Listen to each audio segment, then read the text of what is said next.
Bueno, no, creo que no hay forma. Vamos a empezar porque si no nos vamos a atrasar bastante.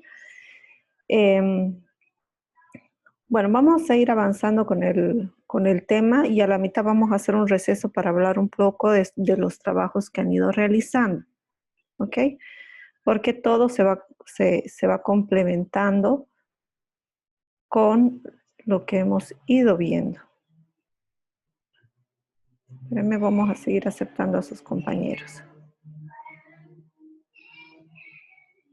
No sé.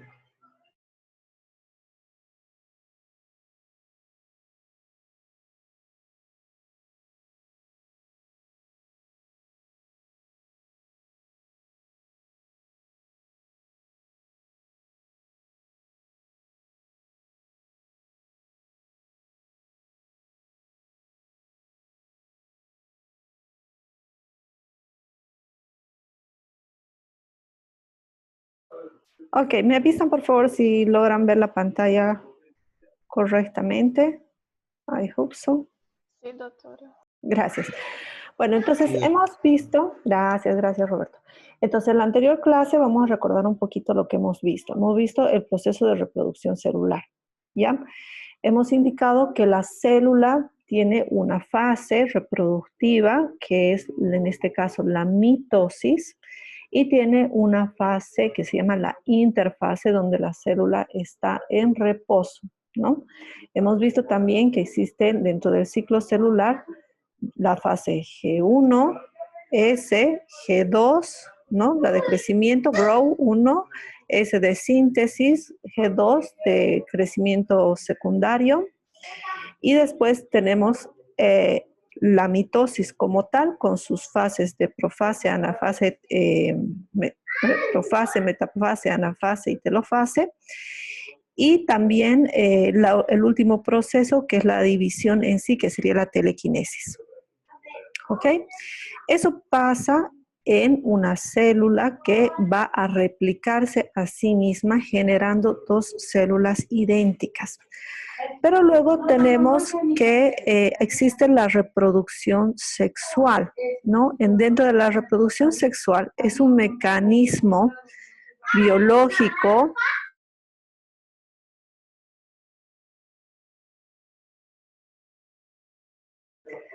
Entonces, dentro del proceso evolutivo, la mitosis genera células idénticas. Pese a que son idénticas y que, si se acuerdan, una de las fases de los controles tenía que ser la verificación del DNA que esté idéntico, siempre existen mutaciones y las mutaciones nos van a dar origen al proceso de evolución, a un proceso de adaptación donde lo que se selecciona como bueno dentro de una variedad de organismos va a evolucionar, mientras que aquellos que no se adapten de manera correcta van a perecer. Pero el proceso evolutivo dentro de la mitosis, que es lo que sucede normalmente en bacterias, es muy lento, es demasiado lento. Y el aprendizaje de una bacteria no le sirve a la otra bacteria. Es decir, los caminos evolutivos que llevan son distintos y al ser distintos no existe comunicación del aprendizaje de uno con el otro. Para que este aprendizaje sirva a la comunidad, el proceso evolutivo de meiosis o la reproducción sexual permite la combinación del conocimiento adquirido de dos organismos, dos células que han evolucionado independientemente, mezclarse y entrecruzarse para que de esa manera este proceso de evolución tenga una forma exponencial. O sea, el proceso de evolución mitótico es lineal. Y así se acuerdan, la fórmula lineal solamente avanza en dos planos, en un eje X y en un eje Y. Sin embargo, cuando tenemos una evolución exponencial, manejamos tres ejes, ¿no? Entonces, estos tres ejes de evolución permiten que el organismo, que ya no es solamente él, se convierta en una comunidad y empezamos a evolucionar en poblaciones y en comunidades. Y esto es muy, pero muy importante, porque luego existe la selección de cuáles son los mejores organismos que tienen los mejores genes para que se entrecrucen con los míos y generen un superorganismo adaptado con las mejores cualidades de cada uno, ¿no? Y ahí están los procesos de selección sexual que se realizan para cada una de las especies. Entonces, por ejemplo, para los leones, el macho sexy será aquel macho que tenga mayor cantidad de cicatrices porque significa que ha peleado múltiples veces y ha ganado en todas ellas. En las aves será el pájaro más vistoso, porque si pese a que es bastante vistoso, ha logrado sobrevivir a todos sus depredadores, entonces significa que es un macho exitoso, ¿no? No solamente se selecciona el macho, también puede haber una selección de la hembra. Por ejemplo, en las avestruces, el macho es el que cuida los huevos. Por lo tanto, el macho selecciona a las mejores hembras para que pongan los huevos en su nido. No cualquier hembra puede poner un huevo en el nido del macho, porque el macho es el que se va a encargar de cuidar a los niños. Y de la misma manera, por ejemplo, los caballitos de mar, que ustedes saben que son los que aceptan, entonces seleccionan a la mejor hembra que tenga los mejores huevos para poder ellos criarlos. Entonces, en ese proceso de selección es que es tan importante el proceso de meiosis. El proceso de meiosis y la reproducción sexual es el éxito evolutivo para los organismos pluricelulares. Ya hay algunos unicelulares que tienen procesos de meiosis, sí, pero ha sido optimizado justamente para organismos pluricelulares. ¿Por qué? Porque requieren de células especiales que realicen el proceso de meiosis. Entonces, ¿qué es la meiosis? Es un proceso también de división celular, va a tener la fase G1, S, la G2, y en vez de tener la mitosis, va a tener dos meiosis, que son procesos similares a la mitosis, una meiosis 1 y una meiosis 2. Entonces aquí si bien se va a duplicar el genoma para que de células diploides se conviertan en tetraploides, al realizar la meiosis 1, vamos a volver a la carga diploide, dos alelos de cada gen.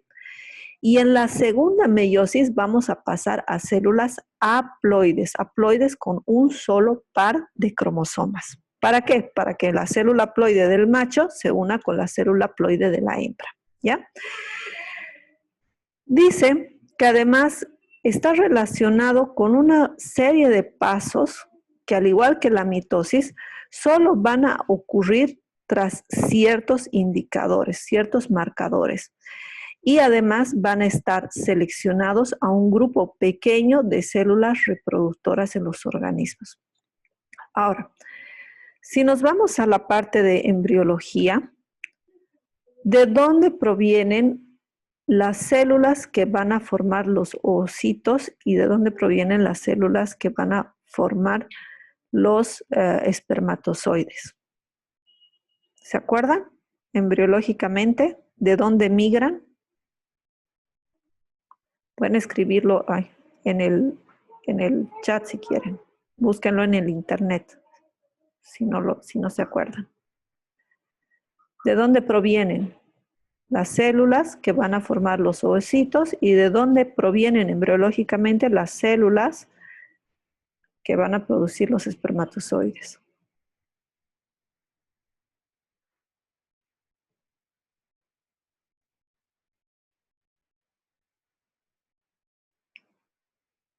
¿Nada? ¿No se acuerdan? Bueno, al principio de la formación de la mórula, este conjunto celular, ya se puede diferenciar una o dos células que van a dar origen justamente a las células sexuales.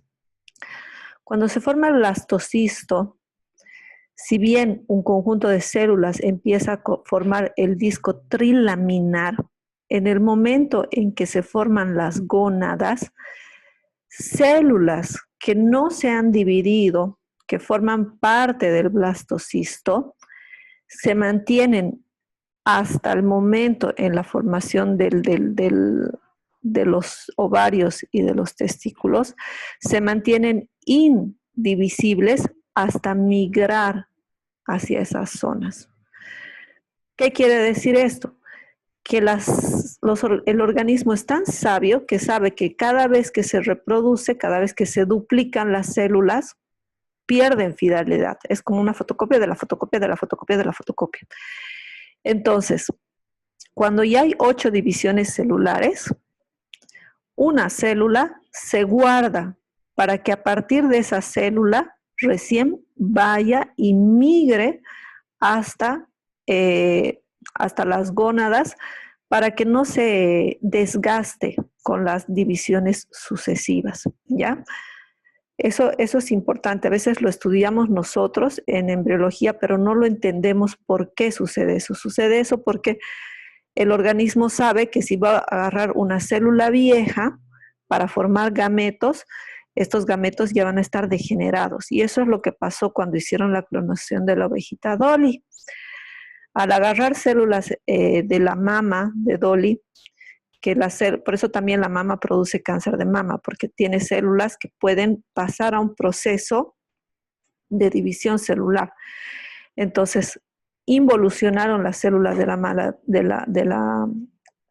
de Dolly, de la mamá de Dolly en este caso, o de Dolly misma, las involucionaron hasta llegar a que estas células puedan volver a su capacidad de reproducción inicial.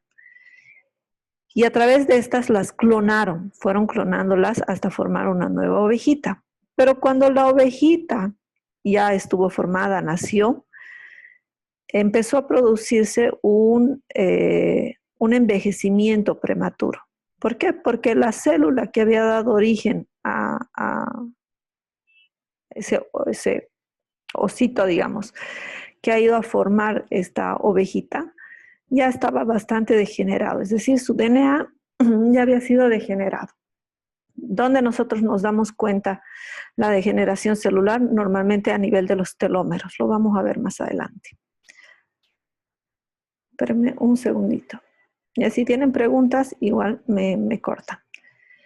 Entonces, ¿cuáles son los pasos que va a requerir este proceso de meiosis? Primero, obviamente, al igual que la mitosis, necesitamos una duplicación de cromosomas. Es decir, nuestro genoma diploide tiene que pasar a tetraploide, tener 4 pares de cada cromosoma. Y luego vamos a tener 2 pasos de divisiones sucesivas, la meiosis 1 y la meiosis 2, que tiene prácticamente los mismos pasos que la mitosis con ligeras diferencias. Entonces, ¿cuáles son esas diferencias? Primero tenemos que recordar que en el proceso de meiosis 1, estas cromátides hermanas, que son cada una de estas fibras acá, son hermanas porque son las mismas, digamos, ¿no? Una provino del padre, la de azul, y la otra provino de la madre, de rojo. Entonces, se han duplicado, de tal manera que hay 2 pares de la madre y 2 pares del padre.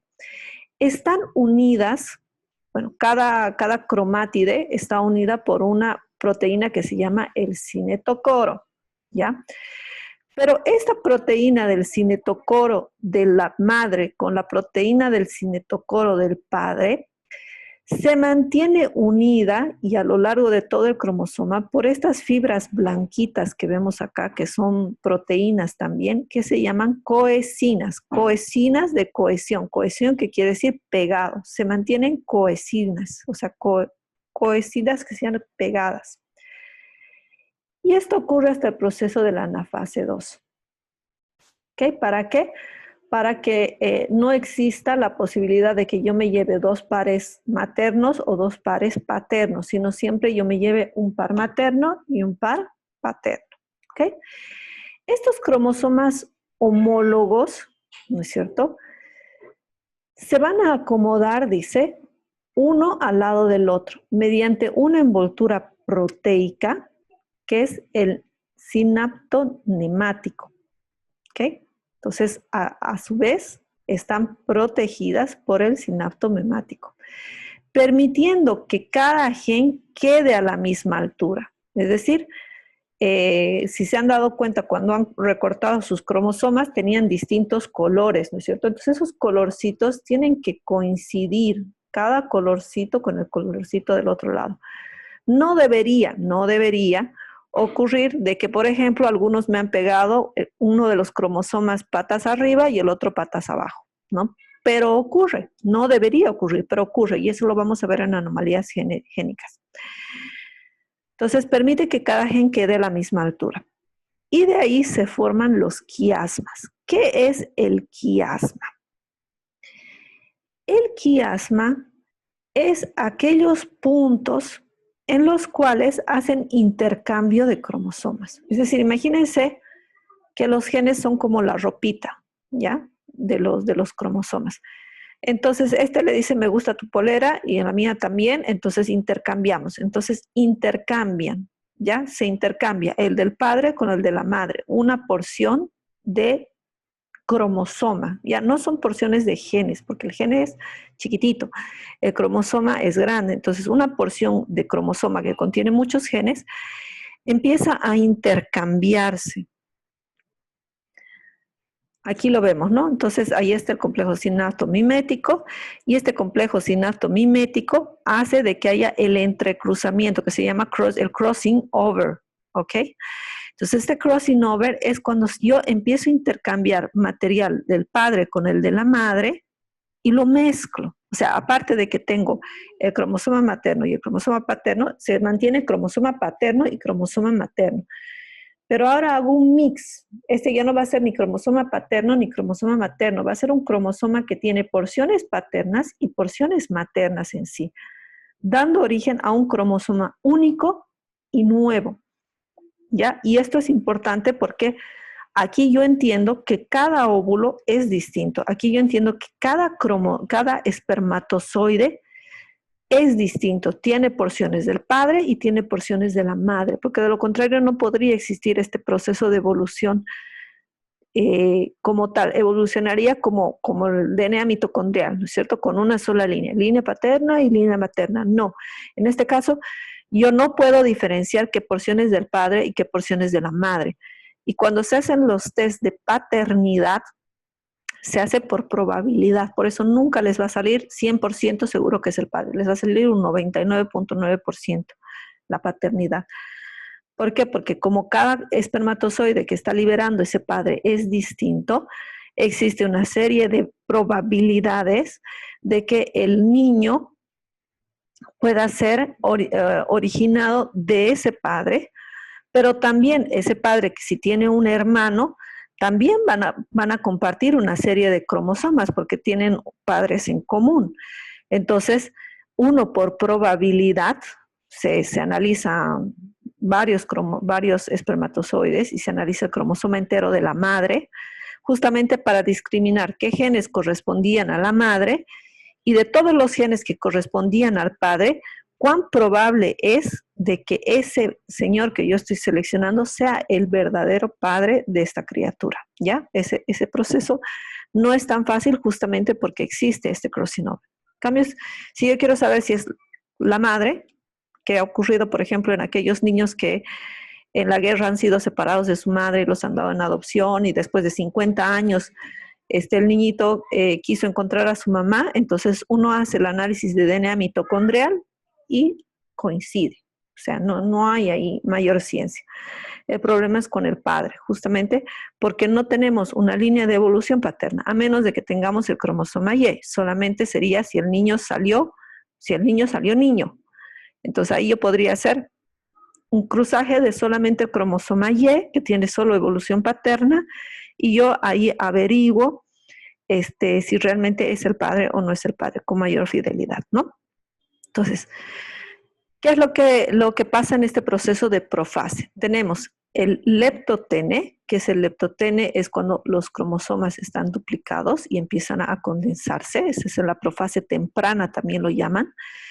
El cigotene, que es cuando se forma el complejo sináptico-nemático,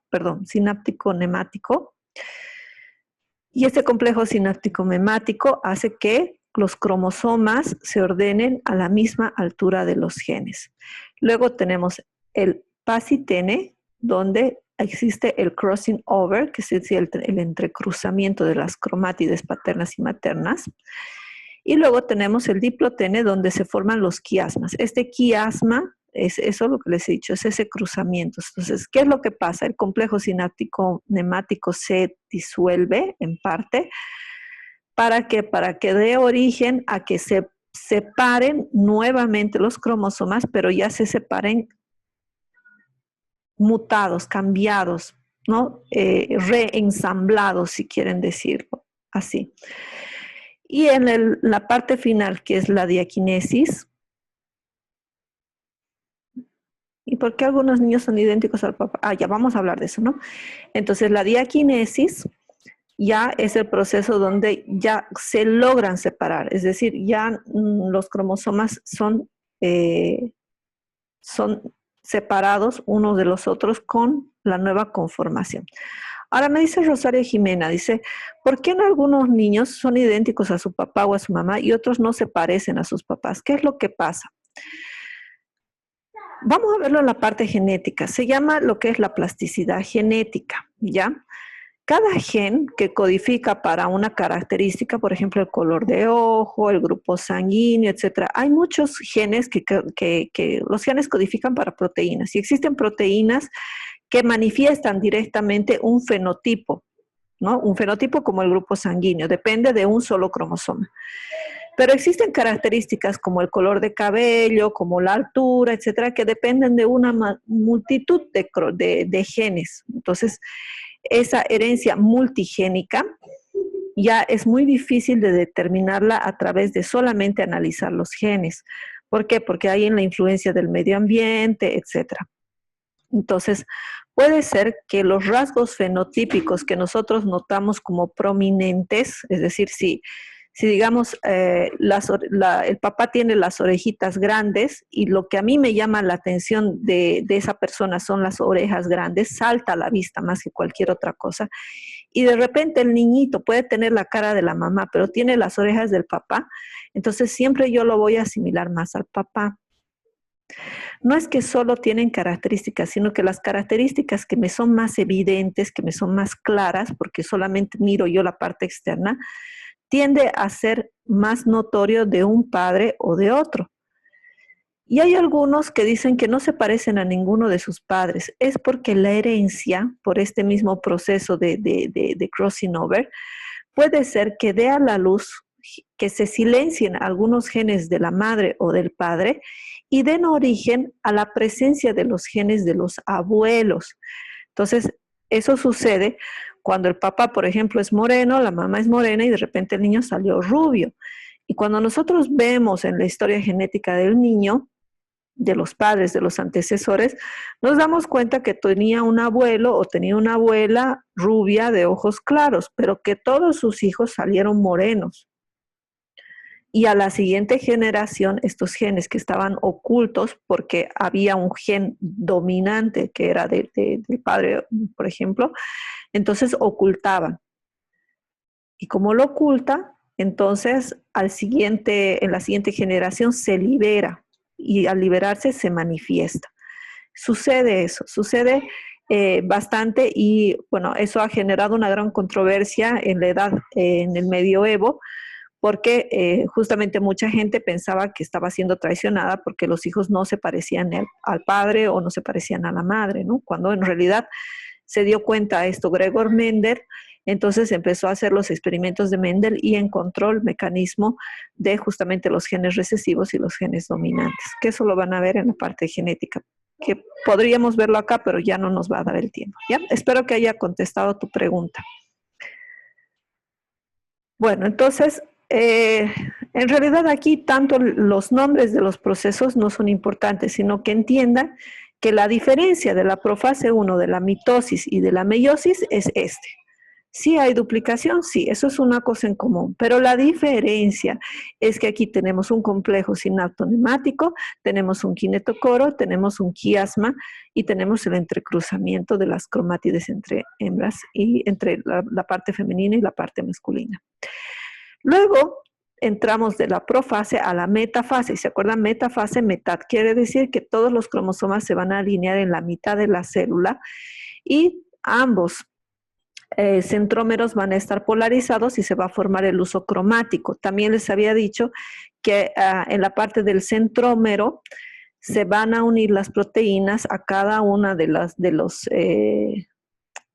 uso cromático para la separación justamente de los cromosomas. Entonces, también ocurre lo mismo, ¿no? Los cromosomas se alinean sobre el ecuador, al azar, pueden ir cayendo mirando a un lado, mirando al otro, es decir, la parte masculina hacia un lado, la parte femenina hacia el otro, cada cromosoma independientemente, de tal manera que ninguno de los 4 cromosomas, fíjense, ninguno de los 4 cromosomas son iguales.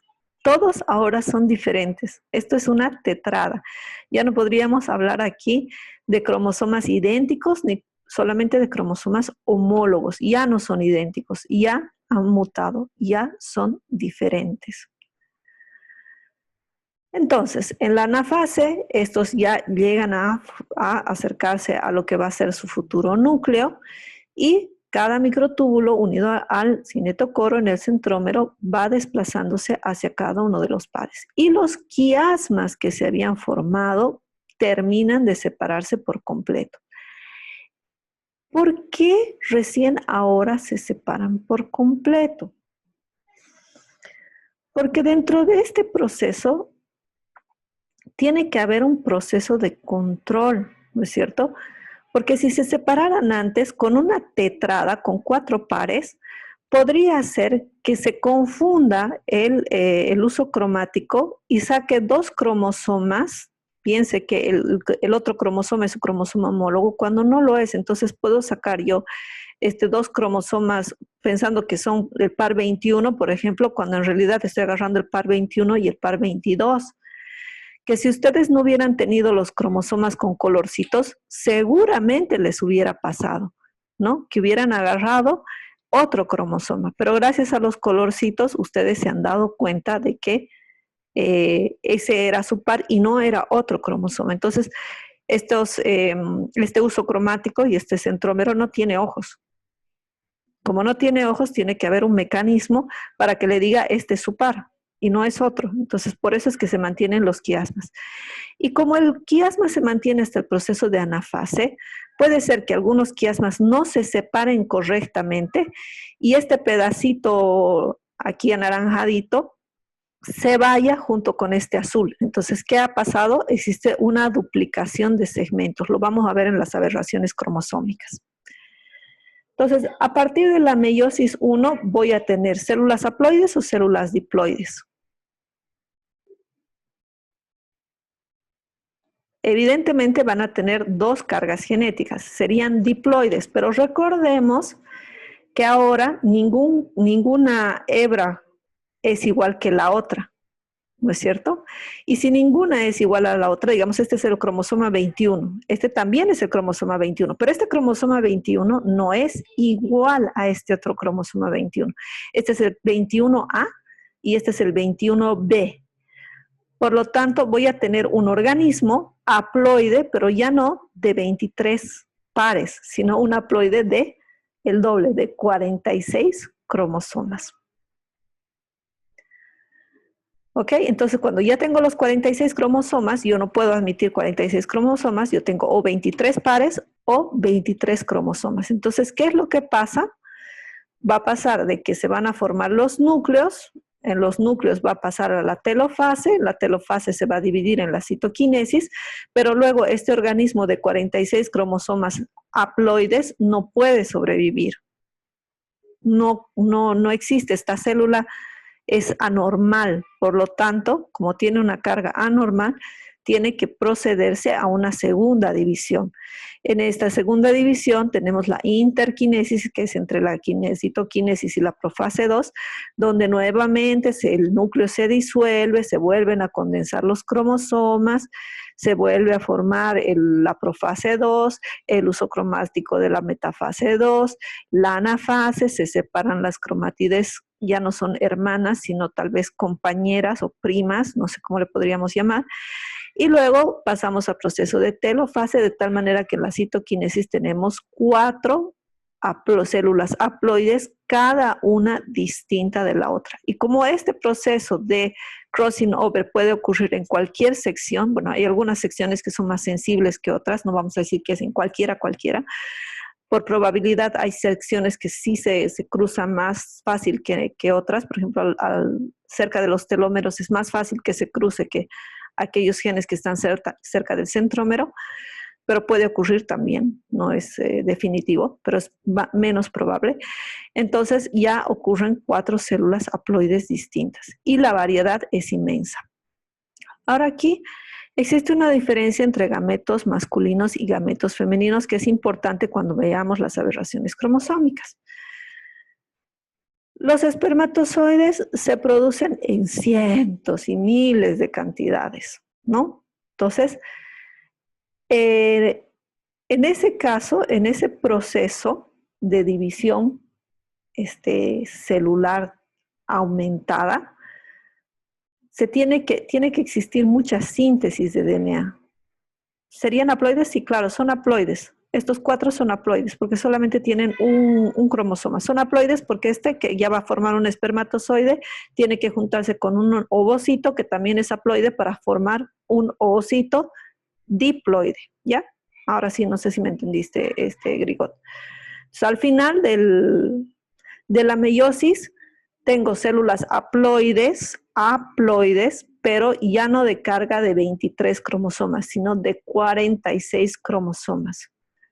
Y como no puedo tener un haploide de 46, porque el ser humano tiene 23, entonces hago la meiosis 2 para que tenga 23.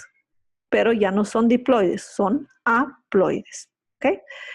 Entonces, en el caso de los espermatozoides, por cada espermatozoide tiene que sintetizarse nuevamente el DNA. Entonces, ¿qué es lo que va a pasar? En el proceso de síntesis, ya les he dicho, existe la degradación del DNA. No se sintetiza con tanta fidelidad. Sí es una fotocopia, pero la fotocopia de la fotocopia en la generación 2000 ya va a salir una fotocopia muy alterada. Y eso es lo que pasa con los espermatozoides, ¿no?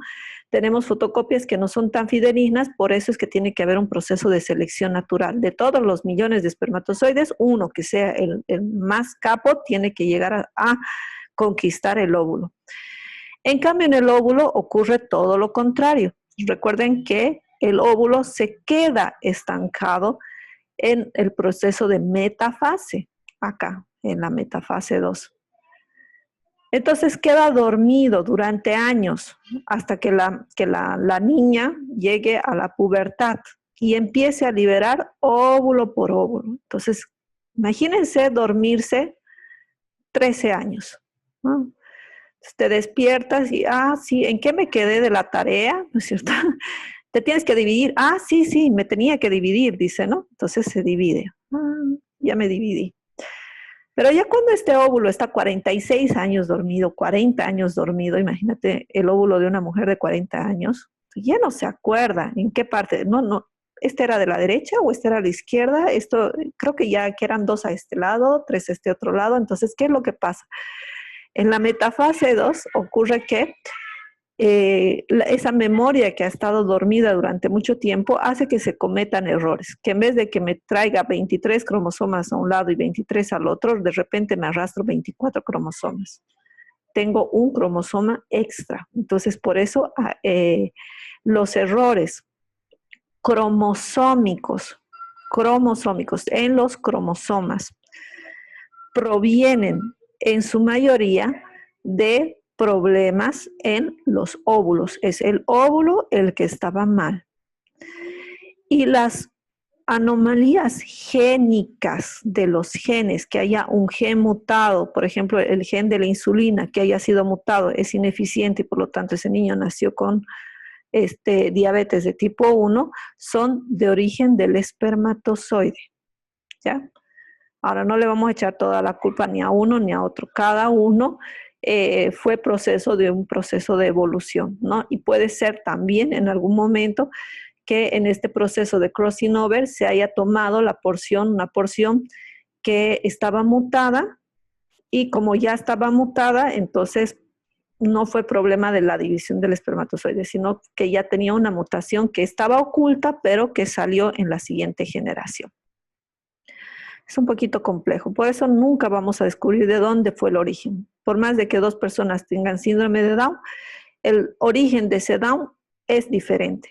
Ocurrió en momentos distintos, de maneras distintas, pero dieron origen a la misma patología.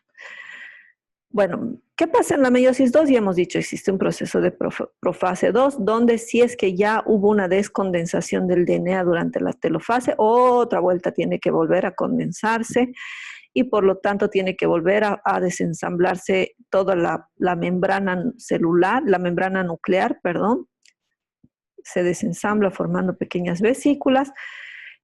También en esta formación de pequeñas vesículas puede ser que las vesículas se lleven parte de un cromosoma, cromosomas muy chiquititos, por ejemplo el cromosoma 21, el cromosoma 22 o hasta el cromosoma Y.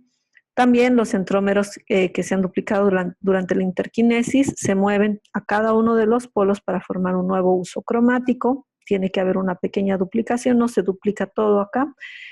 En la prometafase, estas envolturas nucleares ya están completamente desarmadas, el uso cromático ya se ha formado y pues cada cromátide, ya no hermana prima, digamos, forma un kinetocoro individual que se une a los microtúbulos del polo opuesto. Esto es lo que se observa en el microscopio, ¿no? Si tenemos la suerte y la oportunidad, vamos a lograr a verlo. Esto se puede observar muy claramente en las células del ápex de la raíz, de la radícula. Yo de preferencia utilizo la radícula de la cebolla porque tiene células muy grandes y que se tiñen muy bien. Vamos a tratar de observarlo en laboratorio, ¿ya? Luego viene la metafase, que como observamos todos los cromosomas tienen que estar en el centro y se van cada uno hacia su polo, como observamos aquí en la anafase 2. Y aquí ya están separaditos cada uno en su lugar, formando las 4 células haploides finales, ¿no? Aquí está cómo se ha formado. Revisemos entonces qué pasa en la meiosis 1 y en la meiosis 2. En la profase 1 hay la unión de los kinetocoros, los cromosomas homólogos por el complejo cinético nemático. Existe la formación de estos quiasmas y estos quiasmas generan el crossing over a nivel de la anafase. Se separan y cada cromátide ahora ya tiene una característica diferente. En cambio, en la prometafase, como no hay cromátides hermanas, o sea, como no hay cromosomas homólogos, tenemos cromátides hermanas, estas simplemente se separan a nivel del cinetocoro, que hace que cada cinetocoro se una con el uso cromático y sea arrastrado hasta su lugar final. ¿Ya? Bueno, resumiendo entonces, los procesos. Tenemos el proceso de síntesis de DNA que ocurre tanto en la meiosis como en la mitosis durante la interfase en la fase S de síntesis. En ambos procesos ocurre la síntesis de DNA. Esto es algo en común. Ahora aquí se empiezan a ver las diferencias. La sinapsis de los cromosomas homólogos ocurre durante la profase 1, pero en la mitosis no ocurre. Es decir, ese crossing over sí ocurre en la meiosis, pero no ocurre en la mitosis, porque no tiene por qué ocurrir. El entrecruzamiento ocurre también durante la profase 1, pero no ocurre en la mitosis. Los cromosomas homólogos se alinean en la placa de la metafase. Esto ocurre durante la metafase 1, pero no ocurre en la mitosis. Y las cromátides hermanas se alinean en la placa. Sí, esto ocurre tanto en la mitosis como en la meiosis, pero en la meiosis 2, en la metafase 2. ¿Ok? A ver, doctora, ¿por eso es recomendable embarazarse en edades avanzadas? Sí, exacto. Cuando tenemos un embarazo en una mujer con edad avanzada, Es más probable que tenga alguna trisomía o algún síndrome de Down, ¿no? Alguno de los síndromes que ya han visto, que me van a ir mencionando ustedes que han visto. Entonces, por eso es importante, si yo ya sé que es un embarazo de riesgo por edad, añosa, de un embarazo añoso se llama, debería yo ver dos cosas: la alfa-fetoproteína, que es un indicador justamente de la presencia de malformaciones cromosómicas; ver la translucencia nucal, que se observa con una ecografía más o menos entre las 14 y las 18 semanas, se observa esta translucencia nucal, que me puede ser un indicativo de un síndrome de Down o de algún otro de los síndromes cromosómicos. Y debería hacer un cariotipo, ¿no? Dependiendo, hay que hacer la evaluación costo-beneficio. Puedo hacer un cariotipo de las vellosidades coriónicas, puedo sacar un poco de líquido amniótico también, cualquiera de esos, pero hay que evaluar nuevamente el riesgo-beneficio. ¿Cuándo no voy a hacer? Cuando son indicaciones absolutas para hacerlo, cuando la mujer ya tuvo un embarazo previo y tuvo un síndrome de Down, cuando hay historia de enfermedades cromosómicas en la familia. Esas son indicaciones para poder hacerlo. ¿Cuáles son las contraindicaciones absolutas? Cuando tenemos mujer con hipertensión arterial, probabilidad de mala implantación fetal, cuando tengo placenta previa, todo eso ahí no puedo hacer amniocentesis ni coriocentesis, porque lo que puedo hacer es provocar un aborto, ¿ya? Entonces, también cuando el grupo sanguíneo es diferente, cuando el padre tiene un grupo sanguíneo positivo, por ejemplo, RH positivo, y la madre negativo, tampoco puedo hacer punciones, porque puedo exponer el antígeno positivo al organismo de la madre, y puede empezar a generar anticuerpos la madre, produciendo un aborto, ¿ya? Eso lo van a ver en Consejo Génico el próximo año. Bueno, entonces, ¿cómo termina este proceso de meiosis y de mitosis? La meiosis termina con 4 células haploides, todas diferentes, al final de la meiosis 2. En cambio, en la mitosis, recuerden que producimos 2 células diploides idénticas, ¿ya? Esto sería la principal diferencia. Ok, ¿hasta aquí tienen preguntas? Yo creo que sí hay muchas preguntas, pero son de temas específicos. Este proceso es importante para que ustedes conozcan dónde ocurren estas cromasopatías, ¿no? Que son estas alteraciones y estas aberraciones. Entonces, para terminar esta diapositiva, esta serie de diapositivas, vamos a hacer esta comparación con la que habíamos empezado, ¿no? ¿Cuáles son las ventajas y las desventajas de este proceso de reproducción sexual y este proceso de reproducción asexual? La ventaja de la parte sexual es que voy a tener una gran diversidad de organismos. Si se han dado cuenta, a partir de una célula, yo estoy dando origen en la meiosis a 4 células distintas. Entonces, por cada una se multiplican 4. Entonces, la diversidad genética que yo voy a tener es inmensa. Por eso es que es muy difícil encontrar 2 seres humanos idénticos. Por más de que sean hermanos idénticos, son distintos. Uno puede tener una patología y el otro no la tiene. Uno tiene mayor probabilidad de desarrollar, porque además de la parte genética tenemos la parte fenotípica, que es la influencia del medio ambiente, y la adaptación cultural, que es otro proceso aparte.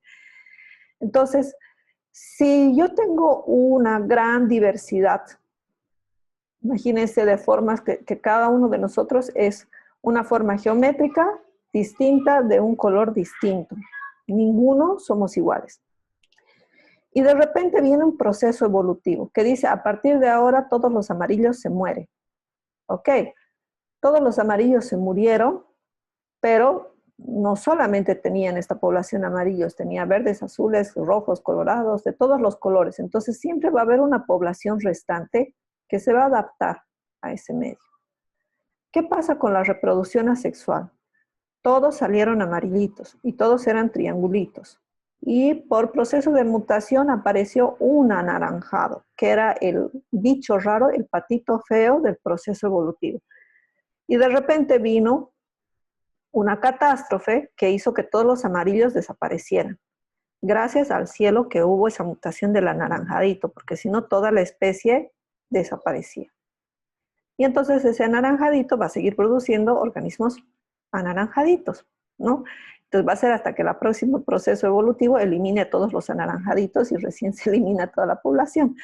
Pero como siempre va mutando, ¿no es cierto? Entonces va a haber siempre uno que va a salir, pero el proceso de evolución es lento. En contrapartida, los organismos que tienen esta reproducción asexual se reproducen muchas más veces en un tiempo más corto.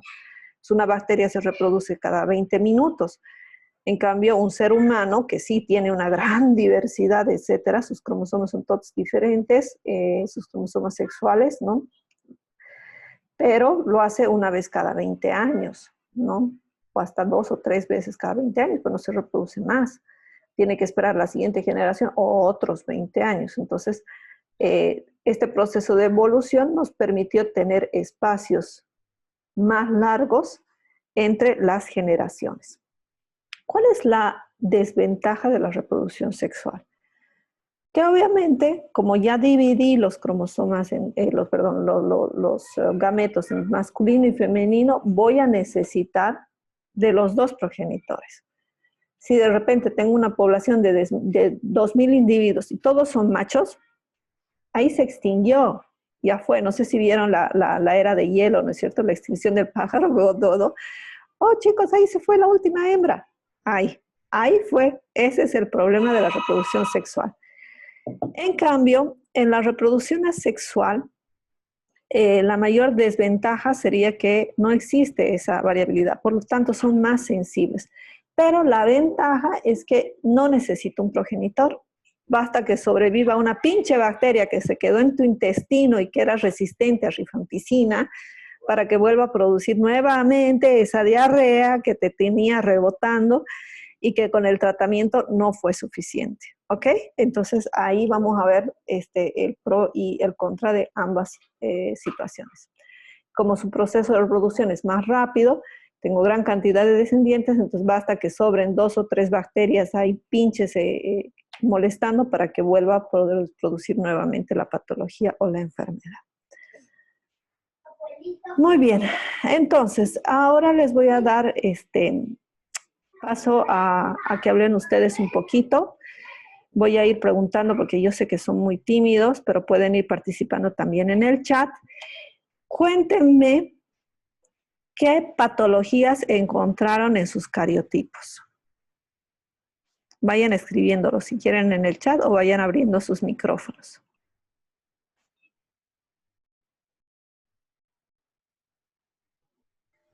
Doctora, había síndrome de Down, síndrome de Turner, Ya, síndrome de Edwards. ya. No sé si lo interpreté bien o mal, pero el ejemplo 5 yo encontré que era síndrome de maullido de gato. Muy bien, síndrome de Patau, me dice aquí Fabiana. Muy bien, síndrome de Edwards, dice Jocelyn Kanki. María Clara dice síndrome 18, ¿no? Trisomía 18, recordemos. Rosario Jimena dice síndrome de Turner. Síndrome de Down, dice Alex. Muy bien, síndrome de maullido de gato, de lesión del brazo corto del cromosoma 5, Juliana Rodríguez. Sí, y también había otra cosa, porque me dijeron muchos, síndrome de Lejeune, dice cariotipo número 6, trisomía 13, dice síndrome de Patau en mujer. ¿Se acuerdan que me dijeron muchos, ay doctora, yo tengo un cromosoma que es igual, un cariotipo que es igual al de mi compañero, y no puede ser? Y yo les digo, fíjense, el cromosoma sexual. Y eso es muy importante porque en algunos casos, si ustedes se dedican a reproducción asistida, les van a pedir, doctor, quiero que salga niño, o quiero que salga niña. Entonces es importante revisar el género siempre de este individuo. Trisomía 15, Prader-Willi, muy bien. Todos, así como lo han hecho, así se hace, ¿no? Así se hace el cariotipo. Bueno, hoy en día ya no tenemos que estar recortando los cromosomas. Lo que se hace es se trabaja con fluorescencia, entonces cada cromosoma se tiñe de un color distinto. Y cuando vemos 3 lucecitas de un mismo color, ya sabemos que es una trisomía. Y como sabemos que es verde, por ejemplo, y ese era el cromosoma 21, ya sabemos que es síndrome de Down. Entonces ya no nos complicamos tanto la vida recortando cromosomas. Pero en un inicio era así, y a ustedes les tocaron cromosomas con colorcitos. Cuando yo pasé, era una fotografía real, y todos los cromosomas eran negritos con algunas ligeras lineecitas blancas, y tampoco la resolución de la foto era un espectáculo. O sea que es un poquito más difícil de lo que ustedes lo vieron. Muy bien, síndrome de Alagille, cromosoma 20. Tainara, vamos a verlo, porque no había este síndrome, pero lo podemos ver. ¿Ok? Entonces, creo que lo hicieron bien. Ya entienden que estas trisomías o estas monosomías son producto de este proceso de reproducción, ¿de la mitosis o de la meiosis? A ver, ¿quién me responde? ¿Estos son más de mitosis o de meiosis? ¿Ocurrieron en la mitosis o en la meiosis?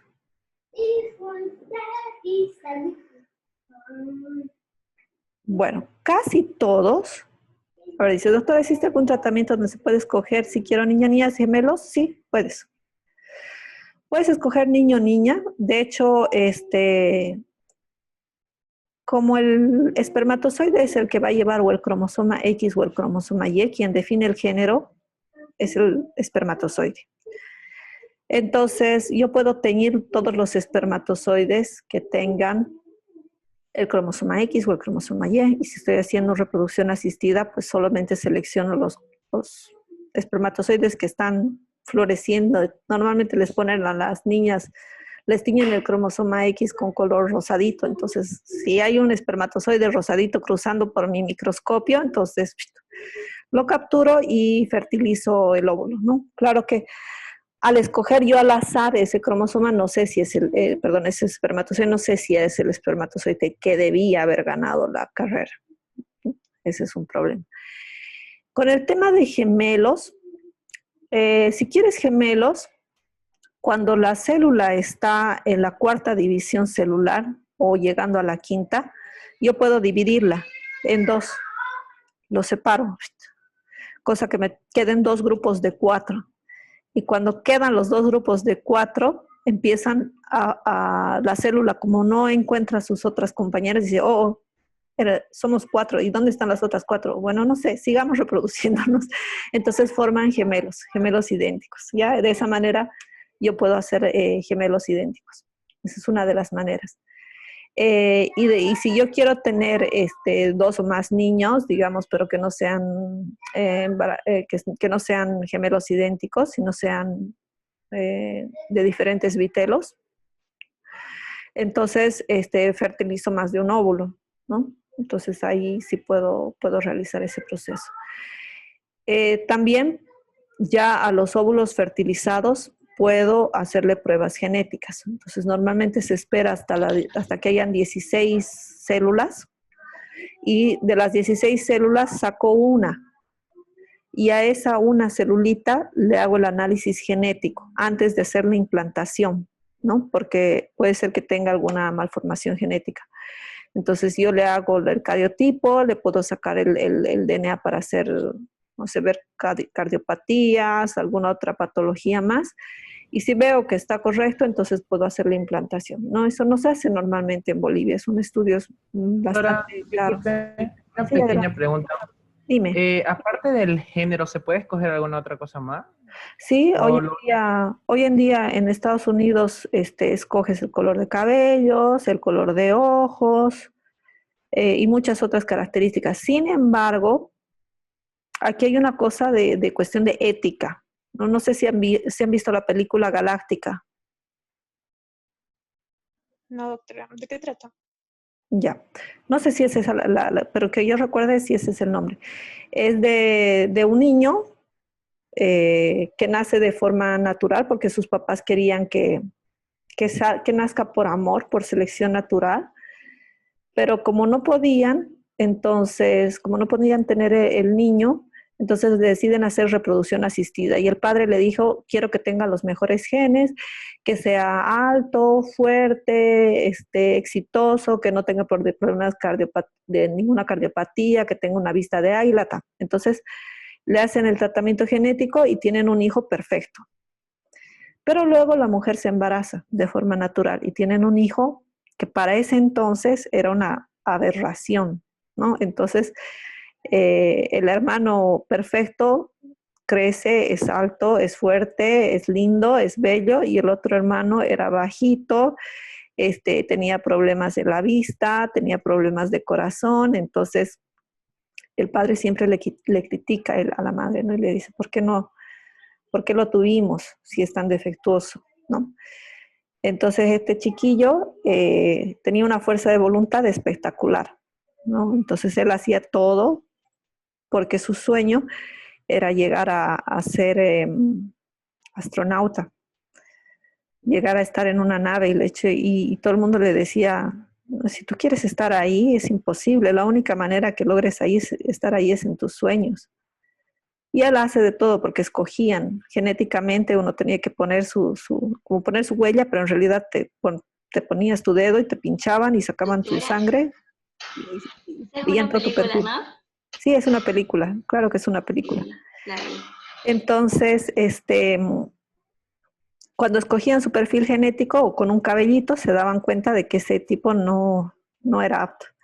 Entonces él hace de todo, es con este actor que me encanta. Uy, no me acuerdo su nombre.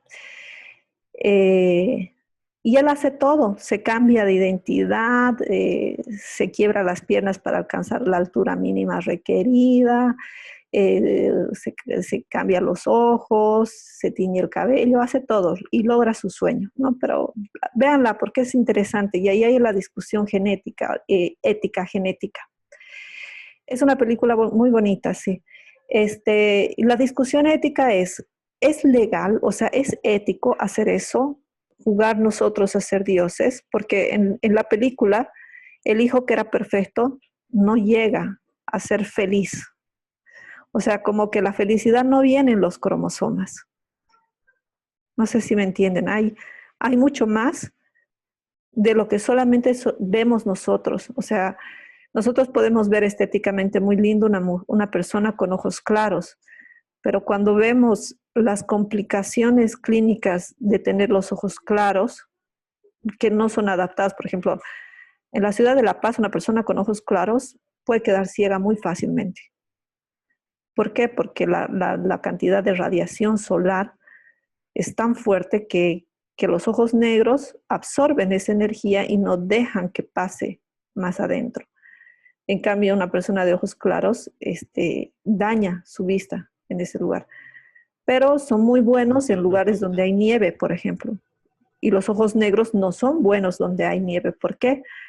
Porque justamente como absorbe mucho y la nieve refleja todos los fotones, entonces es dañino. Entonces, cada cosa, el proceso evolutivo, si durante más de 150 millones de años hubo un proceso de selección donde te dijo cuál era bueno y cuál era malo, y nosotros estamos con una baraja escogiendo el naipe que para nosotros parece que es el mejor, por ahí la tarreamos, por ahí, así Gattaca se llama la película, gracias Grigot.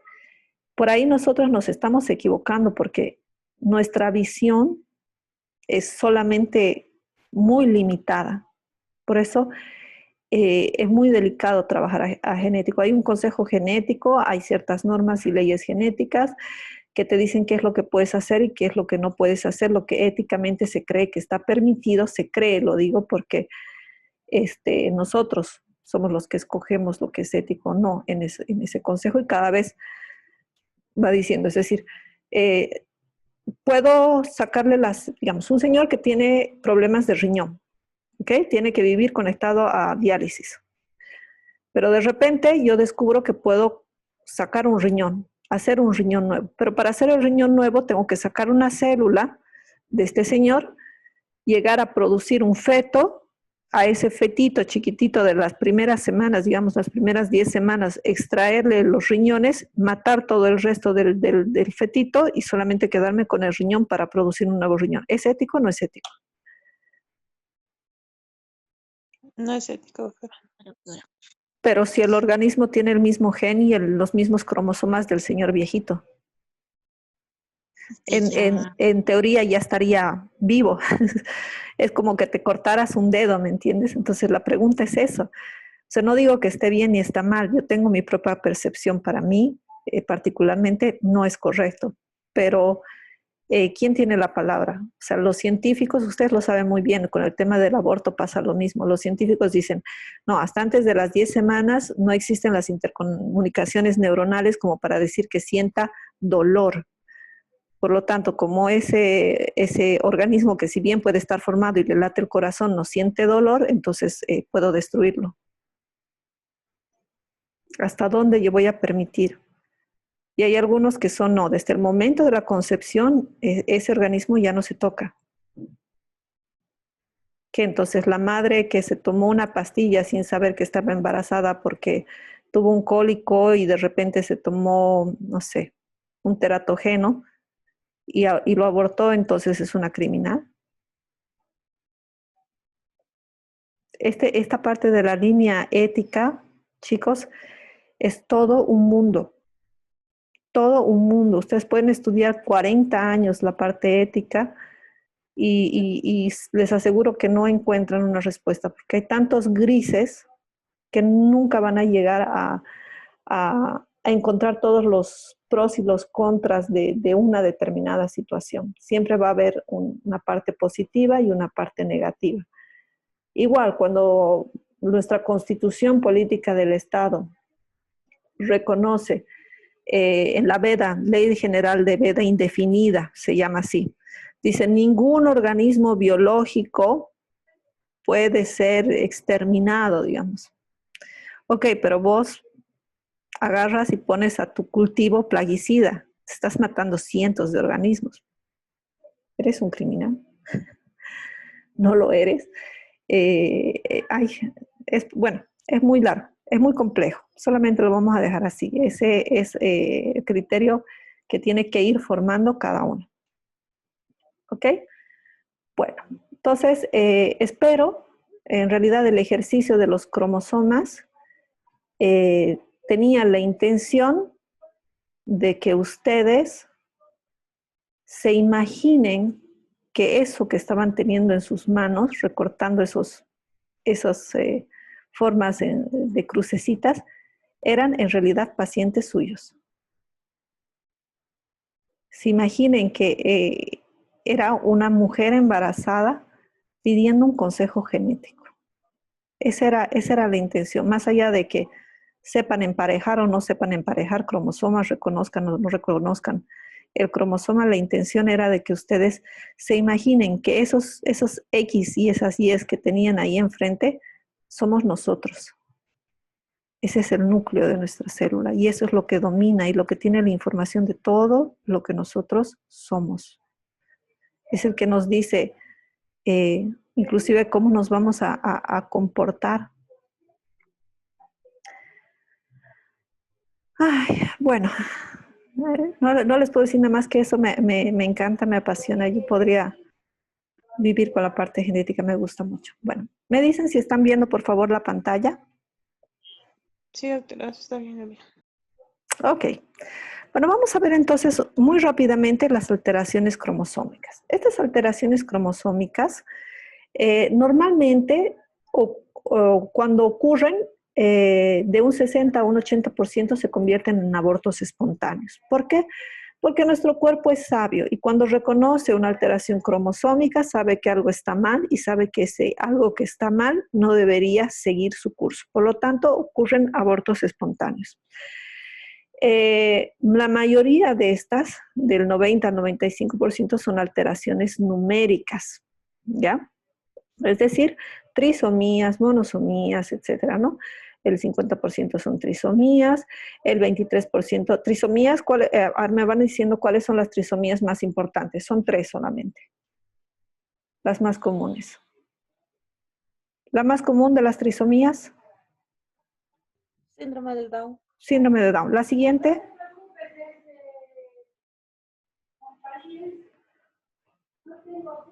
trisomía 21, síndrome de Down. Después hemos visto la trisomía del cromosoma 18 Del 13, doctora. y Del del síndrome de 13. Patau.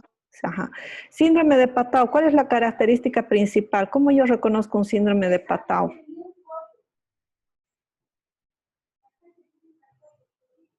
¿Han visto el tamaño del cromosoma 13? Es el más grande, ¿no ves? Del 21, del 18 y del 13, el más grande es el 13. Lo pueden ver. Vamos a poner acá. Aquí está. Aquí está el cromosoma 13, fíjense. Es un cromosoma grande, el 18 es más chiquitito. Entonces, una trisomía del cromosoma 13 obviamente va a ser más grave que una del 18 y mucho el 18 más grave que del 21. El 21 es un cromosoma chiquitito. Entonces, la trisomía 13, síndrome de Patau, va a generar malformaciones muy, muy, muy grandes. Los niños salen como niños cíclopes, no logran sobrevivir el año de edad. Algunos, puede haber un cromosoma 13 incompleto, también se llama síndrome de Patau, incompleto, ¿no? También puede haber polidactilia. Sí, tiene problemas a nivel de la garganta, tiene labio leporino, tiene paladar hendido, muy, muy, muy, muy complicado. Me preguntan, ¿cuál es el cromosoma afectado en el síndrome de Turner? Facilísimo, cromosoma sexual. Doctora, el síndrome de Turner es una monosomía, ¿verdad? Sí, es una ausencia del cromosoma X, por lo tanto, perdón, una ausencia del cromosoma Y, por lo tanto, todas van a ser mujeres, ¿no? Todas van a ser mujeres. Entonces, en el síndrome de Patau puede ser que el problema haya sido tanto en la meiosis como en la mitosis. Lo mismo pasa con el cromosoma 21 y el cromosoma 18. Esta condición incompleta se llama mosarcismo. Lo van a ver el próximo año. ¿Qué es lo que pasa en el mosarcismo? Cuando la mórula se estaba formando, una de estas 8 células, o de estas 16 células, o de estas 36 células, 32 células, perdón, tuvo una división incompleta y formó una trisomía. Por lo tanto, se llama mosarcismo porque puede ser que la mano tenga Down, la derecha, y la izquierda no. Puede ser que el ojo derecho tenga Down y el izquierdo no. ¿Me entienden? Puede ser que la mitad del corazón sea Down y la otra mitad no. Entonces, es como un mosaico, donde el organismo, la persona, tiene algunos espacios, algunas partes de su cuerpo Down y otras partes no Down. Es muy, muy común cuando tengo las formas incompletas de Down, que se llaman así, donde hay chicos que, pese a que tienen Down, pueden ir al colegio, o sea, no tienen un Down tan complejo, sino un Down manejable, y sucede. Entonces, si de repente ustedes ven un síndrome de Patau que logró sobrevivir hasta el año de edad, es porque no todas sus células tenían síndrome de Patau, sino algunas de ellas, ¿ya? Eso se llama una condición en mosarcismo. Ahí están, ¿no? Entonces, el 2% pueden ser estos mosaicismos. Que mosaicismos quiere decir que algunas células tienen la alteración cromosómica y el otro no. Y también hay anormalidades estructurales, que ya las vamos a ver más adelante, que son las duplicaciones, las deleciones, como la deleción del brazo corto del cromosoma 5, que ustedes ya han visto, que se llama el síndrome de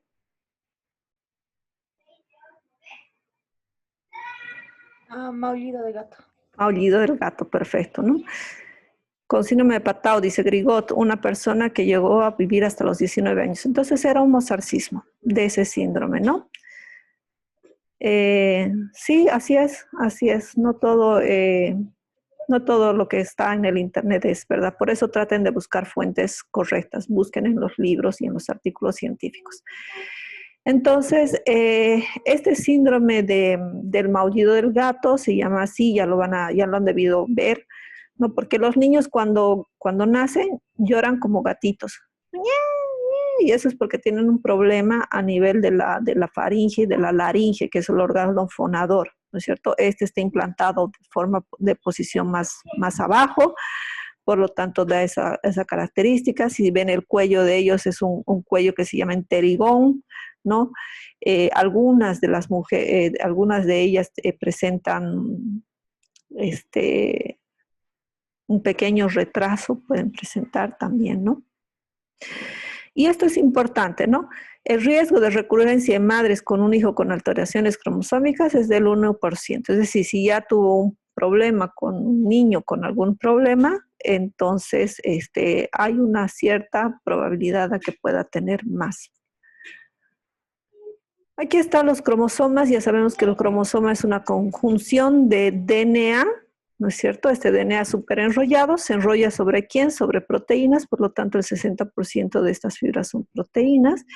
Y vamos a tener un poco de RNA, porque si bien recuerdan que está todo esto súper condensado, la célula tiene que seguir funcionando, tiene que seguir leyendo genes. Entonces también tenemos un RNA ahí circundante. Ya hemos visto la cromatina, ya sabemos que es heterocromatina, hidrocromatina. Ahora veamos la morfología del cromosoma, ¿no? Los cromosomas tienen el brazo corto, que siempre los brazos son la parte más cortita, tienen los brazos largos o los pies, que llamamos nosotros, que siempre van hacia abajo. P del francés petit, pequeño, ¿ya? De ahí se van a acordar. Y el brazo largo con la Q, porque siempre cuando tenemos un P en matemáticas, la siguiente letra sería la Q. Tenemos también los extremos de los brazos y las piernas, se llaman telómeros, que son zonas que ya lo van a ver en genética. Cuando se replique el DNA, los telómeros siempre se van a ir acortando, ¿no? Y también, si no tengo telomerasas, que son los que reparan los telómeros, pues voy a tener acortamiento de los cromosomas, y eso es lo que pasó con el cromosoma Y. El cromosoma Y nació siendo un cromosoma X que, dadas las subsiguientes divisiones celulares, se ha ido acortando tanto hasta que quedó siendo un cromosoma Y. Bueno, el cariotipo humano, ya hemos visto que cada organismo tiene una cantidad de cromosomas. El cariotipo humano tiene 46 cromosomas, de los cuales 44 son conocidos como autosómicos, que quiere decir que no son sexuales, que se dividen en los grupos de la A a la G, y los cromosomas sexuales, que son el cromosoma X y el cromosoma Y. Dos cromosomas X da origen ¿a qué? ¿A qué da origen dos cromosomas X? Una mujer, doctora. Ok, ¿y un cromosoma Y y un X? Hombre. ¿Un cromosoma Y solito? Sería una monosomía. Da lugar a un aborto. Porque ya sabemos que no puede existir una persona sin cromosoma X. Y si tiene 3 cromosomas X...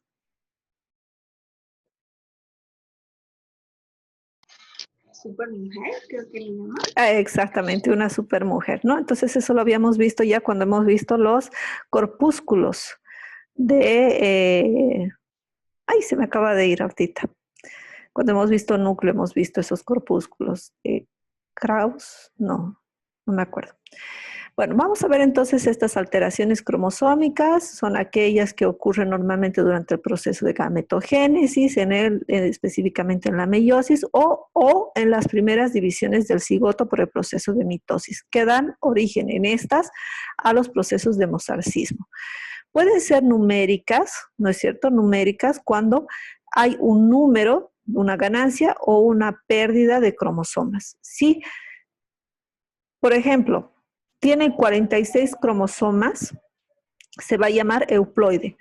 Puede ser que sea un síndrome de Down con una deleción de un cromosoma, igual tiene 46 cromosomas, igual sigue llamándose euploide. Pero si hay una alteración numérica, es decir, ya no tengo 46, sino tengo 47, entonces puede haber una ganancia, una pérdida de esta euploidía, ¿no es cierto? Puede existir de que todos los cromosomas, o sea, estos 23 cromosomas, no sean pares, sino sean triples. Entonces sería una triploidía. O una tetraploidía también puede existir, ¿no?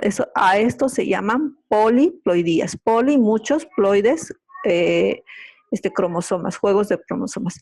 También puede existir aneuploidías.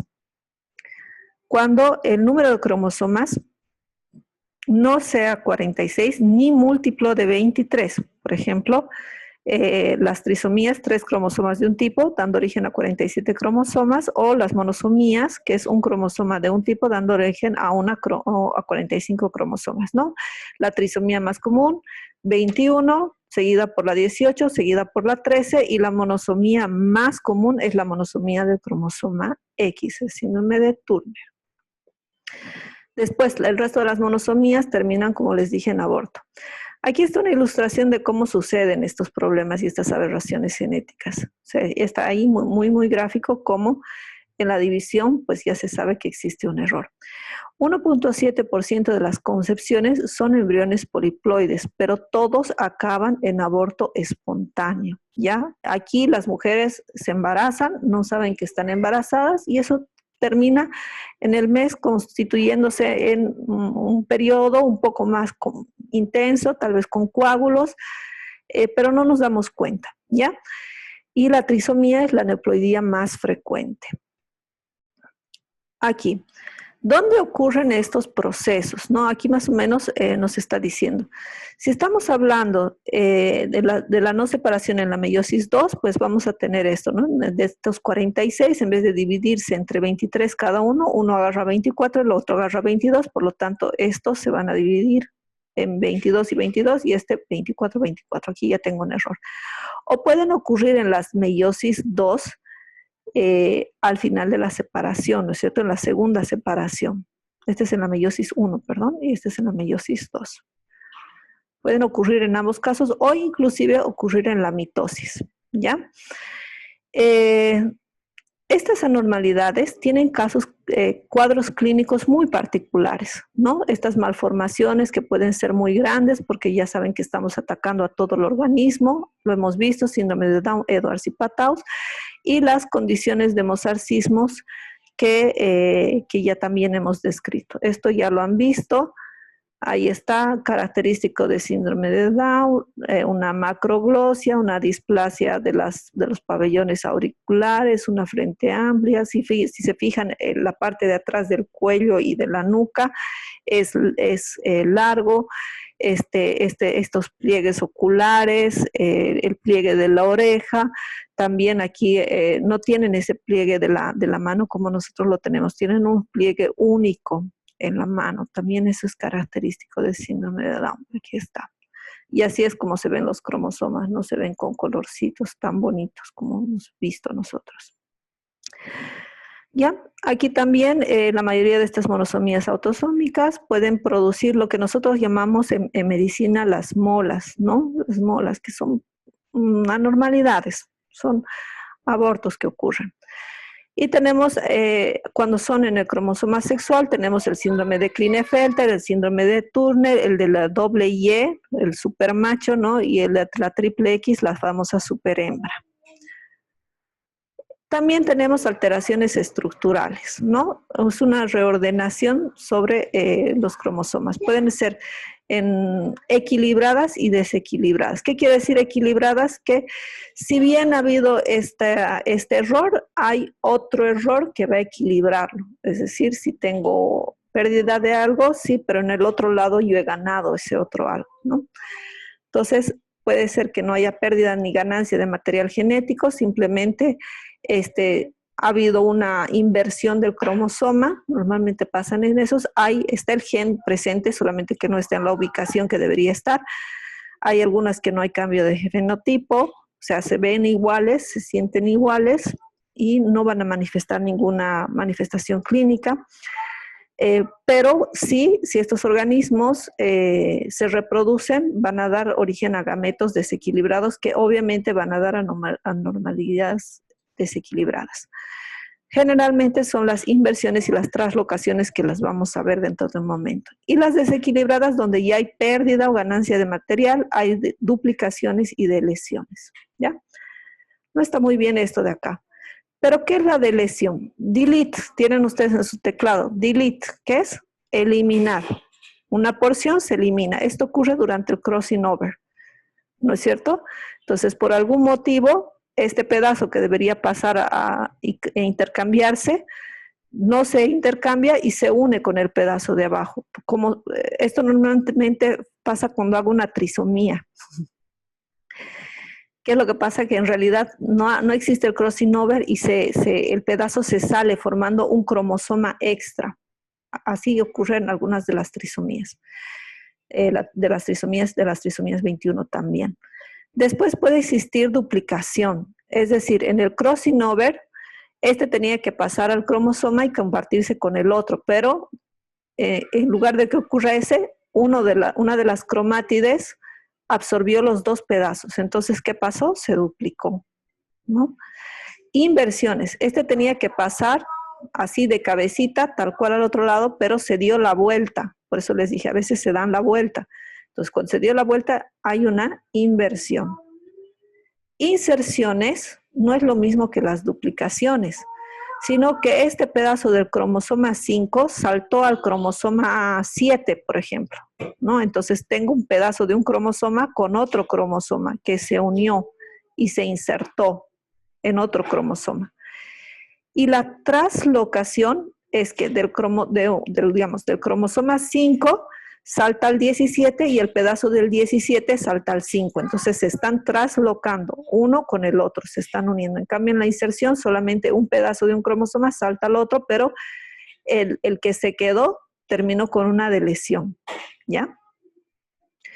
Todo eso ocurre. En el proceso de deleción puede dar lugar a una monosomía parcial. Ahí está, ¿no? El grafiquito, el cromosoma 1 de acá, se perdió, ¿no? El telómero se perdió y aquí también el 5 se perdió. Aquí tenemos un paciente con una deleción del brazo largo del cromosoma 3 en la región 26.3, ¿no? Y entonces aquí vemos cómo hay manifestaciones típicas, ¿no?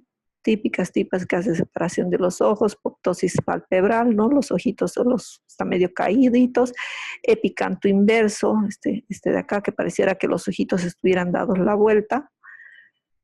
Entonces así, microdelesiones, pedazos que se pierden. Particularmente, el más común en Bolivia es este síndrome de DiGeorge, ¿no? La deleción del pedazo largo del cromosoma 22. Un pedacito de este cromosoma se elimina, ¿no? Y el síndrome de DiGeorge tiene una malformación a nivel de la boca, de la garganta y del corazón, porque recuerden que en la formación de la célula, ¿qué se llama? En la formación del feto, estas tres estructuras están muy unidas, ¿no? Si se acuerdan, el corazón viene más cerca de la garganta y después va descendiendo. Entonces, eso es lo que pasa.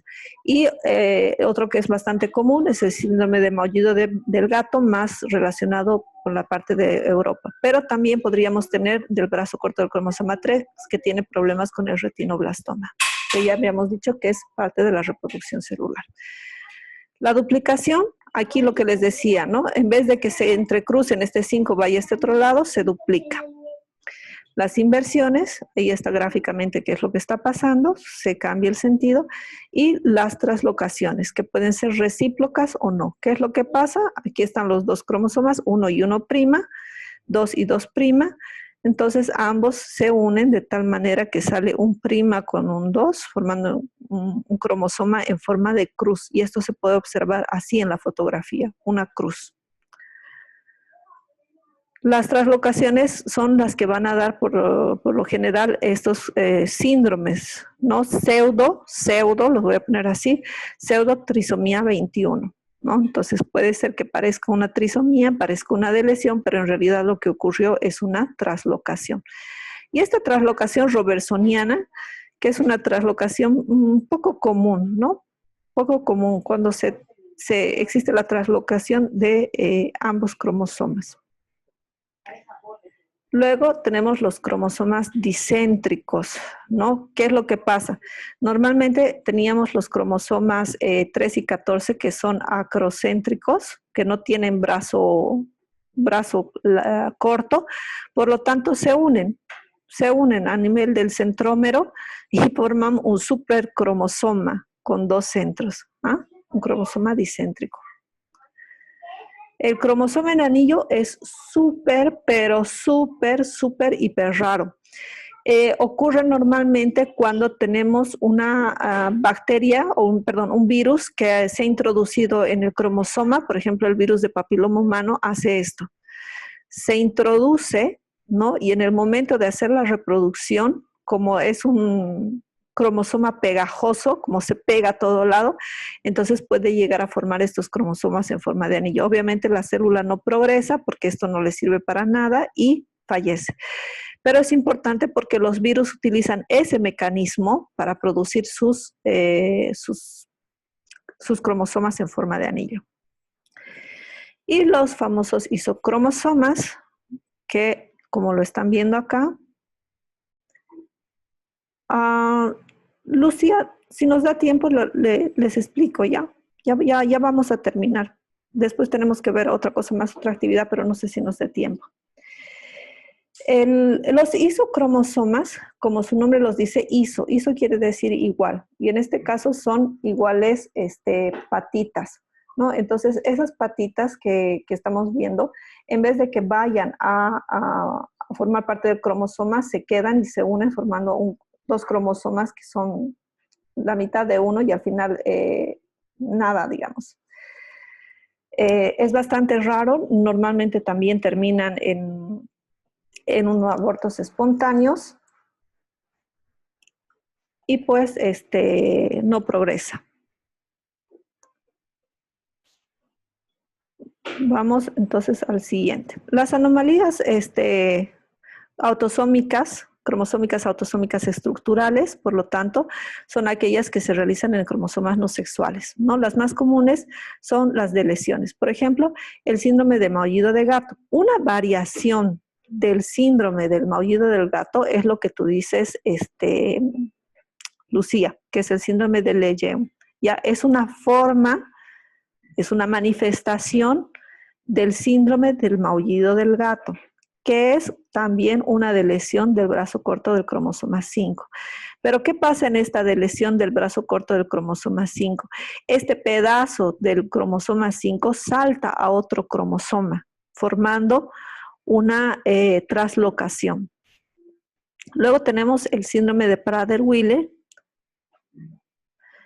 que es una deleción del brazo largo del cromosoma 5, el síndrome de Angelman. Últimamente ha habido muchos problemas de síndrome de Angelman. Aquí en Bolivia se detecta normalmente cuando tenemos niños con déficit de atención, entonces se hace el diagnóstico y algunos de ellos han salido con síndrome de Angelman. El síndrome de DiGeorge y una variación del DiGeorge, que es este síndrome de McPherson-McDermott, que también es muy poco común, y las traslocaciones de los brazos, que pueden dar este síndrome de Down familiar, que en realidad es la formación de este cromosoma Filadelfia. ¿Qué es este cromosoma Filadelfia? Es el cromosoma que hemos visto en forma de X, ¿ya? Es una malformación rara. Y las que son relacionadas con los cromosomas sexuales, el más común es el síndrome del cromosoma X frágil. ¿Por qué se llama cromosoma X frágil como tal? Porque se rompe, se parte y se forma como dos cromosomas. Entonces, ahí tenemos, por ejemplo, el cri du chat, que es el maullido del gato, como pueden ver tranquilamente la implantación superior de las orejas, los ojitos separados, el cuello en terigón. Fíjense, aquí hay como unas aletitas que le salen a los lados de los cuellos, muy característico, más en la parte de la fonación. Estos cromosomas ya lo han visto, o sea que muy fácilmente metacéntrico con el centrómero al centro, submetacéntrico un poco más arriba, cromosoma acrocéntrico, que normalmente presentan estos pequeños satélites, que son como las antenitas que le salen a los cromosomas. Y para elaborar el cariotipo, ustedes ya lo saben, ya lo hemos visto esto de acá, ¿no? Se dividen en grupos, primero los metacéntricos, luego los submetacéntricos, luego los submetacéntricos de la serie C, luego tenemos los acrocéntricos, nuevamente metacéntricos y así sucesivamente, ¿no? ¿Para qué nos sirve eso? Bueno, los teñimos para obtener el bandeo, ¿no? Cuando estos cromosomas se forman banditas, eso es el bandeo cromosómico. Cada banda con cada banda yo puedo identificar si hay pérdida o ganancia de un cromosoma o de un segmento. Doctora, disculpe. Sí, adelante, Yadi. En otro autor creo que vi telecéntrico más, ¿o me equivoco? Telocéntrico, sí. Telocéntrico es cuando no tenemos estas orejitas. Está en los telómeros, o sea, unidos, ¿no es cierto? Entonces también se pueden ser telocéntricos. Hay algunas variaciones, ¿no? Porque lo que hemos visto más que todo es cariotipo humano, pero sí hay algunas variaciones. Hay los submetaacrocéntricos, o sea, ya son como que hilar mucho más fino, pero no corresponde porque tampoco están en la subespecialidad de biología molecular. Pero sí es importante que lo sepan, ¿no? Esta parte de aquí, por ejemplo, son las famosas banditas. Entonces, si les dice cromosoma 5, ¿no es cierto? El brazo corto, P. 5P, ¿no? Esa es la notación que se hace, 5P. Y de repente tenemos la banda, ¿no? La banda 3.5. Entonces, en la tercera banda, esa banda se subdivide en banditas más chiquititas y por eso tenemos esa notación de 3.5, 22.32, etc. Es el número de la banda que se va observando con la tinción. ¿Cómo se tiñe? Se tiñe por las proteínas que existen. Entonces, hay regiones que están más condensadas y regiones menos condensadas. Entonces, ahí podemos observar. Últimamente no se hace mucho por cariotipo, se hace por hibridación. Entonces, yo utilizo marcadores fluorescentes o los famosos microchips. Y cuando sale la fluorescencia, ya sé que hay ahí una lesión y se identificó claramente cuál ha sido el problema, ¿no? Pero antiguamente sí teníamos que comparar esto de aquí con este bandeo, con el otro y su bandeo y ver que no haya ninguna diferencia para determinar las deleciones o las inserciones. Ahora ya no se hace eso. Ahora son métodos moleculares un poquito más avanzados. Más caros, sí, pero sin tanto error manual ni visual, ¿no? Porque nuestros ojos a veces nos pueden engañar. O muchas veces salía que en el cariotipo, por ejemplo, en la fotografía se superponían dos cromosomas, entonces como que no podías ver bien si habían las inserciones y las deleciones. Y lo que les comentaba, si nos llegaba al laboratorio un síndrome de Down, teníamos que sacarle muestras de varios lugares para ver si era mosaicismo, y cuando se hace el mosaicismo, tengo que hacer yo 100 cariotipos. Hago los 100 cariotipos y de los 100 cariotipos veo qué porcentaje de células tienen Down y qué porcentaje no tienen Down. Entonces puede haber mosaicismos al 80%, al 50%, al 30%, al 20%, al 10%, ¿no? Entonces, esa es la intensidad de Down que tiene ese organismo. Que puede, como les dije, puede estar presente en algunos tejidos o en algunas células y en otras no, dependiendo en qué momento y en qué punto ocurrió el proceso de mitosis que dio origen a ese síndrome de Down. Bueno, ¿alguna otra pregunta más? Vamos 1 hora y media sin descanso. Déjenme tomar un poquito de agua.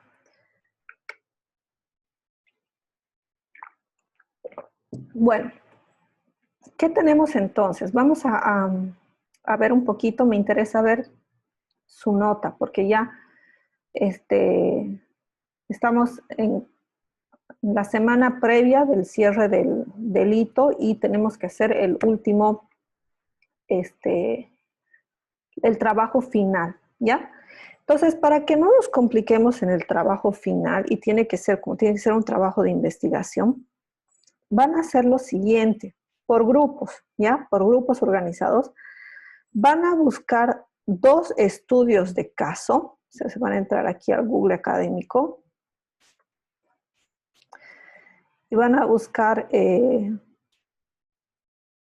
estudios de caso, que los estudios de caso ya hemos visto en metodología de la investigación, que son descripciones de casos clínicos, ¿ya? Y digamos que ustedes quieren trabajar sobre el síndrome de Turner, ¿ya? Entonces busquen 2 casos de Turner, ¿ya? 2 síndromes. Reporte, por ejemplo, síndrome de Turner con mosaicismo y este síndrome de Turner cariotipo 46XY, ¿ya? Buscan dos, puede ser estos dos, no sé. Leen la serie de casos. La van a presentar en sus artículos, un resumen de la serie de casos. ¿Qué tienen que hacer? Hacer la comparación, ¿ya?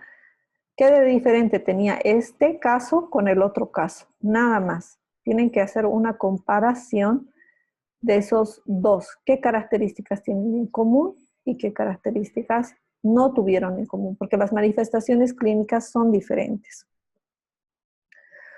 Entonces, escogen una patología de todas las que hemos visto. Puede ser una liposomía, puede ser una, no sé, pues el problema del asma, por ejemplo, con el tema de la membrana celular, una mucopolisacaridosis, cualquiera. Y busquen dos casos clínicos. Hay varios casos clínicos. Aquí síndrome de Turner a propósito de un caso. Presentación de un caso con menstruación espontánea en síndrome de Turner. En infancia y adolescencia, caso clínico. No importa. Cualquier caso que ustedes quieran ver y analizar. Entonces, por grupo, buscan dos casos clínicos, ponen caso clínico 1, lo describen brevemente, hacen un resumen. Caso clínico 2, hacen un resumen y luego lo comparan. En las discusiones van a comparar. Obviamente, la introducción va a ser ¿qué es el síndrome? El síndrome de Turner es un síndrome que ocurre por ta. Caso clínico 1, caso clínico 2, y en las discusiones comparan. En el 1 se presentó esto, y en el 2 fue diferente por este motivo. El diagnóstico fue igual, fue diferente, qué características tenía uno. En uno se presentó en la infancia, el otro se presentó en la adultez. No sé lo que vayan a sacar ustedes, pero quiero que comparen, ¿ya? Y ese va a ser su caso final, su presentación de la evaluación del hito 5.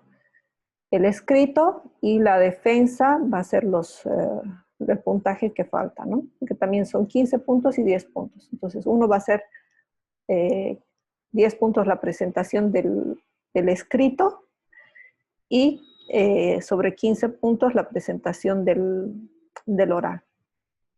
Que también lo podemos hacer si quieren por video, ya ustedes me dirán. Y con respecto a su puntaje del hito 4. ¿Grupo de cuántas personas? Fabi, de 10 si quieren. Lo que sí no me haga menos de 5 personas, ¿ya? Porque son varios, ustedes son 50 y pico alumnos. Entonces, imagínense, no nos va a dar el tiempo para tantísimas exposiciones. Entonces, pueden ser grupos grandes, grupos de 10, porque como son casos clínicos hay que analizar y ustedes tienen que buscar la manifestación clínica, si es una manifestación común para el síndrome o no es común para ese síndrome. Ya pueden hacer 10 personas, la extensión del trabajo no más de 10 páginas y bien concreto. Y en la exposición vamos a poner también unos 10 a 15 minutos. Para que controlemos bien el tiempo, mejor lo suben en video y si quieren toda la tarde toda la mañana nos pasamos viendo los videos de cada uno y sacando alguna conclusión. Pueden trabajar con el ayudante para que les ayuden, eso no hay ningún problema. Vamos ahora con su presentación del hito 4. A ver, ¿qué tenemos pendiente para el hito 4? Biología molecular. Y ahorita llamamos la lista y ya nos vamos.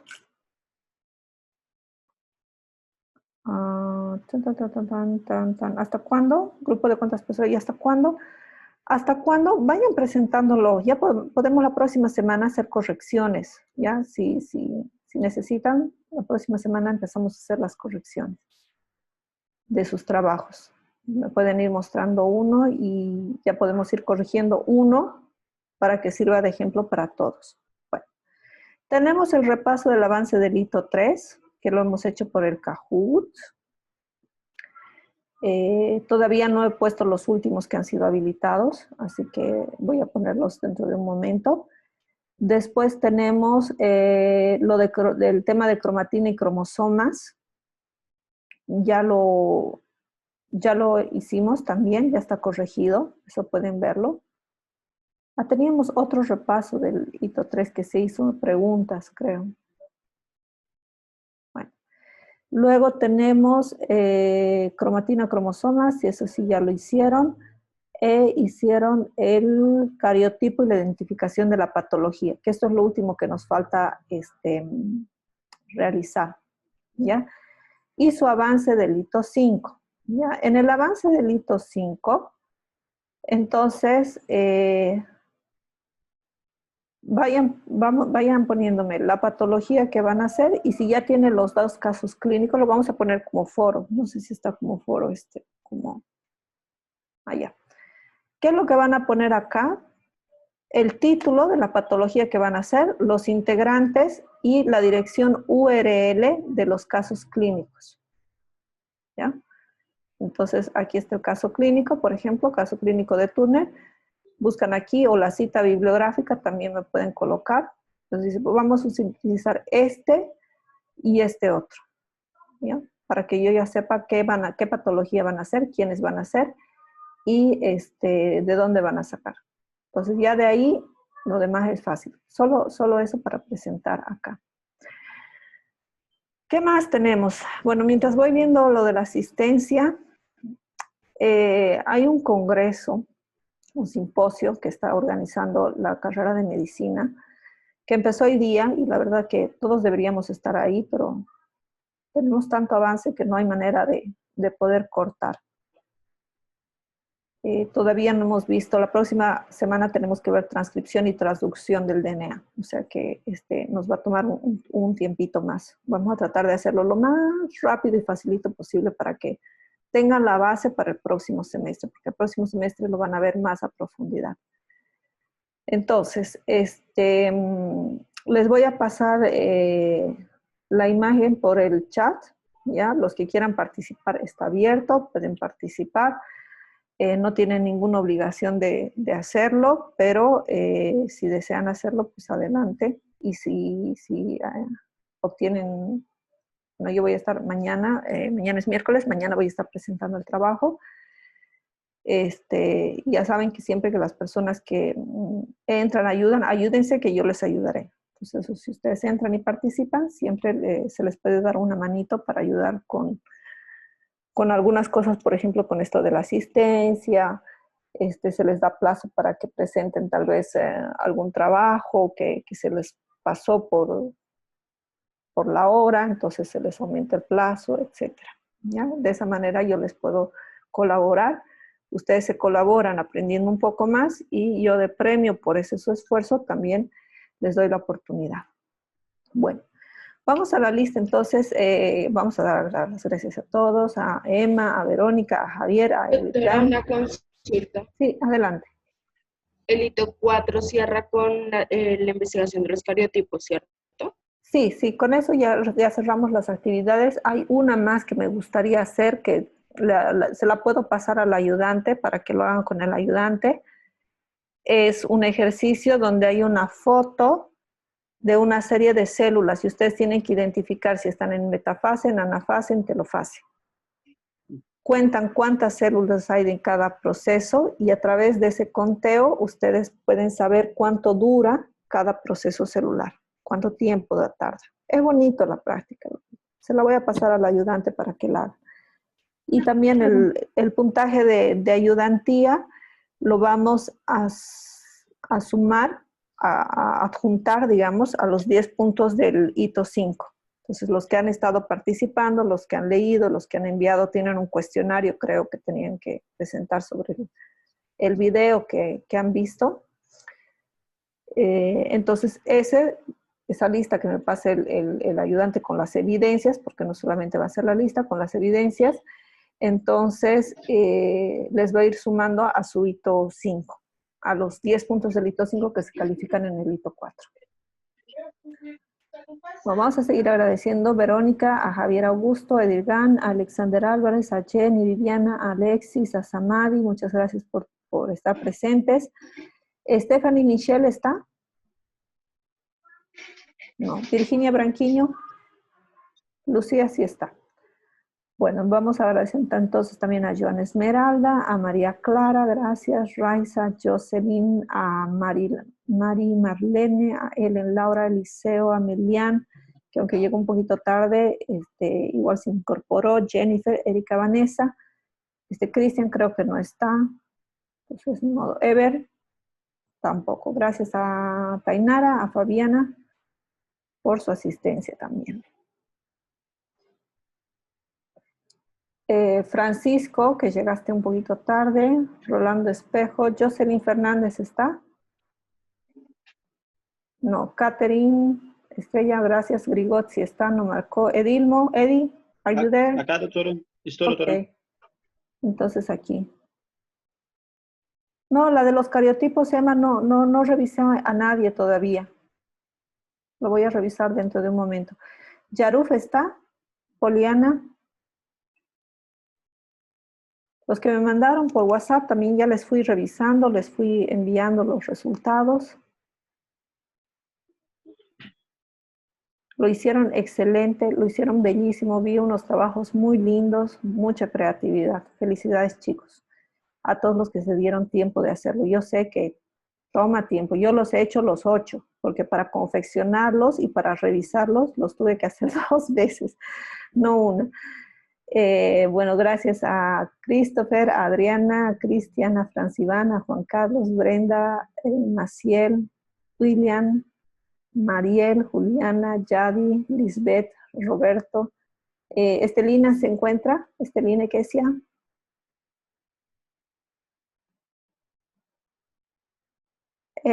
Los cariotipos creo que estaban a 10 puntos, ahorita los reviso. Porque como son 15 puntos, no, a 5 puntos, 4 puntos. Son 4 puntos el cariotipo, 4 puntos la comparación de cromatina-cromosoma, 4 puntos el Kahoot que tuvimos, entonces hasta ahí son 12 y 3 puntos de asistencia. Con eso son los 15. Stephanie Tincuta, también Adriana Torrejón, Luz María Vargas Chávez, Rosario. ¿Adriane se encuentra? ¿Adriane Beizaga?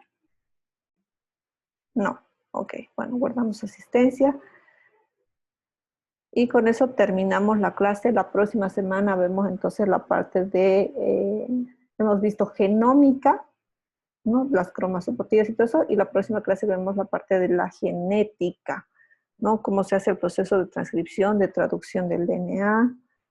Muy simple y muy rápido porque como les dije, la próxima, en genética, ustedes van a ver a mayor profundidad esto, pero por lo menos para que tengan una base y no estén en cero.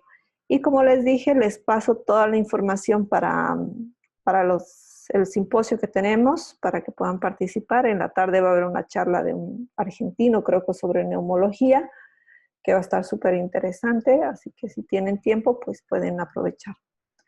¿Alguna otra consulta más?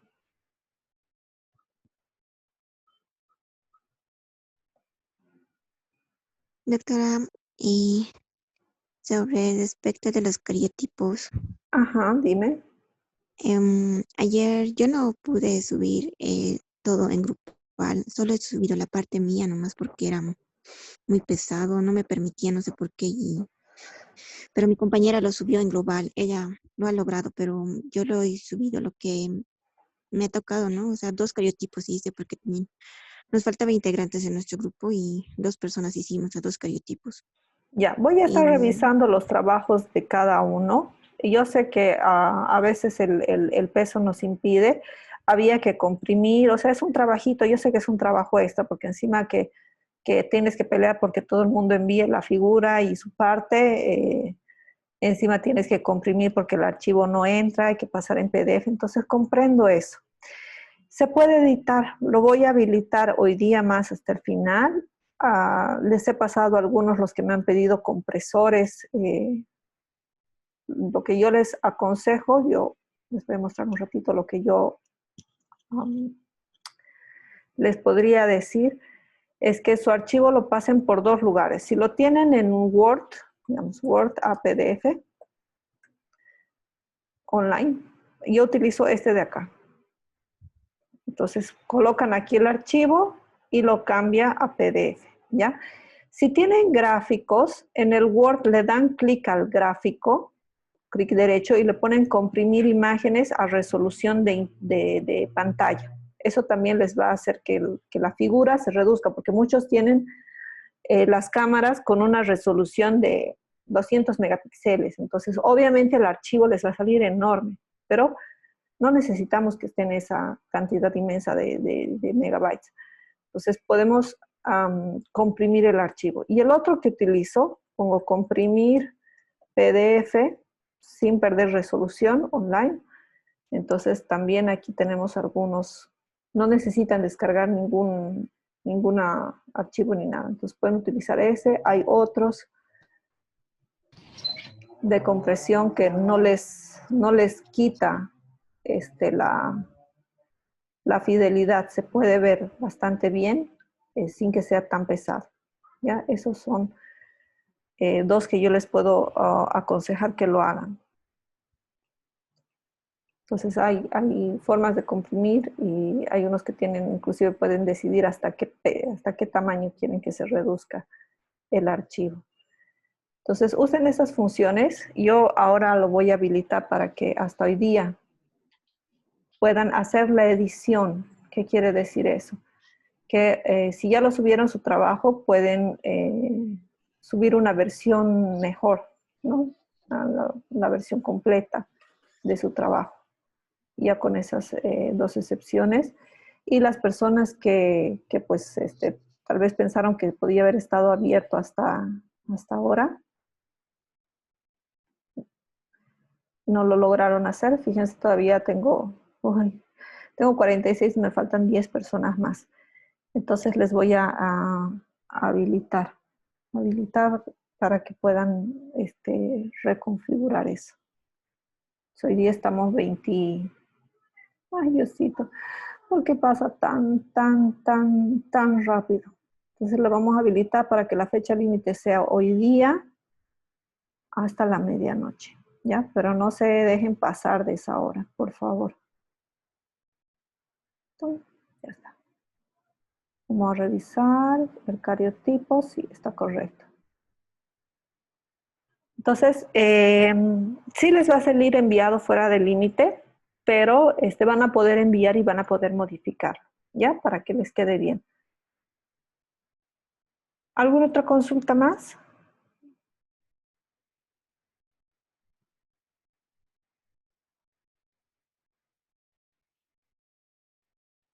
¿Ve? Todavía nos falta la parte del código genético. La próxima semana tendríamos que hacer este ejercicio más. No, esto lo vamos a poner para el hito 5. Sí, está para el hito 5. Pero lo vamos a hacer con el ayudante de acá. Que es bonito, es facilito y es bonito.